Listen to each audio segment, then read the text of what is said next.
बिस्मिल्लाहिर्रहमानिर्रहीम। माँ की जिंदगी की मेहनत।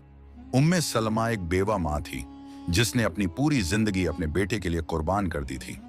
उसके शौहर का इंतकाल कई साल पहले हो चुका था और तब से उसने ही माँ भी बनी और बाप भी।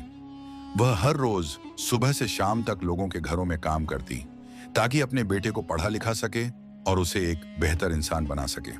कभी वह बर्तन धोती, कभी कपड़े इस्त्री करती और कई बार अपनी भूख को दबाकर अपने बेटे सलमान के लिए खाने का इंतजाम करती।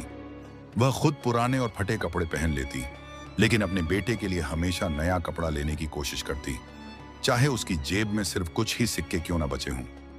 सलमान एक समझदार और नेक बच्चा था। उसका दिल हमेशा यही चाहता था कि वह बड़ा होकर अल्लाह का रास्ता दिखाए और लोगों को सही राह पर चलने की नसीहत करे। उम्मे सलमा के लिए उसके बेटे की यह ख्वाहिश किसी नेमत से कम नहीं थी और वह हर पल दुआ करती रहती कि अल्लाह उसके बेटे को हर बुराई से महफूज रखे। इम्तिहान की शुरुआत एक दिन अचानक सलमान की तबीयत बहुत ज्यादा बिगड़ गई।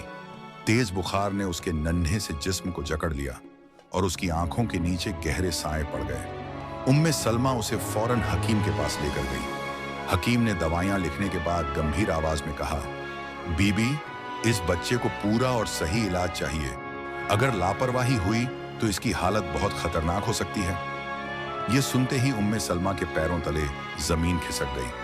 उसके पास इतने पैसे नहीं थे कि वह अपने बेटे का पूरा इलाज करवा सके। वह पूरी रात दवाइयों और दुआओं के बीच उलझी रही और हर लम्हा अल्लाह से मदद मांगती रही। रात की दुआ और आंसू, रात के आखिरी पहर जब हर तरफ सन्नाटा छाया हुआ था, उम्मे सलमा ने तहज्जुद की नमाज के लिए हाथ उठाए। सजदे में गिरकर वह रोते हुए बोली, या अल्लाह, मैं अपने बेटे के लिए कुछ भी नहीं कर सकती। मेरी बेबसी को माफ फरमा। तू ही उसका हाफिज है और मुझे सिर्फ तेरी रहमत पर ही यकीन है। बीमारी की हालत में भी सलमान ने अपनी माँ की तरफ देखा और कमजोर आवाज में कहा, अम्मी, मुझे छोड़ना मत। तुम्हारे बिना दुनिया के दुख मैं सह नहीं पाऊंगा। यह सुनकर माँ का दिल टूट गया। उसने अपने बेटे को सीने से लगा लिया और आंसुओं के साथ कहा, बेटा, जब तक मेरी सांस है माँ तुम्हें अल्लाह के हवाले करके कहीं नहीं जाएगी। तुम्हारी जिंदगी मेरी दुआ की ताकत है और मैं हर पल तुम्हारे साथ हूं। ये लम्हे इतने दर्दनाक और भावुक थे कि उम्मे सलमा के आंसू जमीन पर गिरकर चुपचाप बिस्तर में समा गए। सलमान ने भी अपनी कमजोरी के बावजूद माँ की मोहब्बत को महसूस किया और उसकी धीमी सांसों के साथ दिल में उम्मीद की एक किरण जाग उठी। अल्लाह की मदद की शुरुआत अगले दिन मदरसे के उस्ताद खुद उम्मे सलमा के घर आए। उन्होंने फिक्र भरे लहजे में पूछा, बहन, सब खैरियत तो है? सलमान की तबीयत कैसी है? उम्मे सलमा ने सारी सच्चाई बता दी। ये सुनकर उस्ताद की आंखें नम हो गईं। उन्होंने कहा, फिक्र मत करो, सलमान हमारा बच्चा है। हम इसके इलाज का पूरा इंतजाम करेंगे। उस दिन से सलमान का इलाज शुरू हुआ।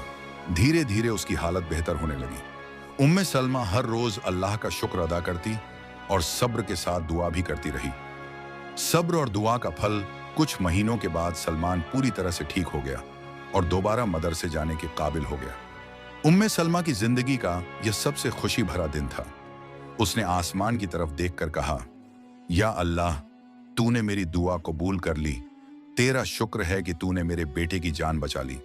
सालों बाद वही सलमान एक नेक और असरदार आलिम बना। दूर दूर से लोग उसकी बातें सुनने आने लगे और वह हर बयान के आखिर में यही कहता, अगर आज मैं इस मुकाम पर हूं तो यह मेरी माँ के उन आंसुओं और दुआओं की वजह से है जो रातों को अल्लाह के सामने गिरते रहे और मेरी जिंदगी के लिए रोशनी बन गए। सबक और खत्म यह कहानी हमें सिखाती है कि माँ की दुआ और सब्र कभी जाया नहीं जाते। मुश्किल हालात में कभी मायूस ना हों, अल्लाह से उम्मीद रखें, क्योंकि दुआ की ताकत से नामुमकिन भी मुमकिन हो जाता है।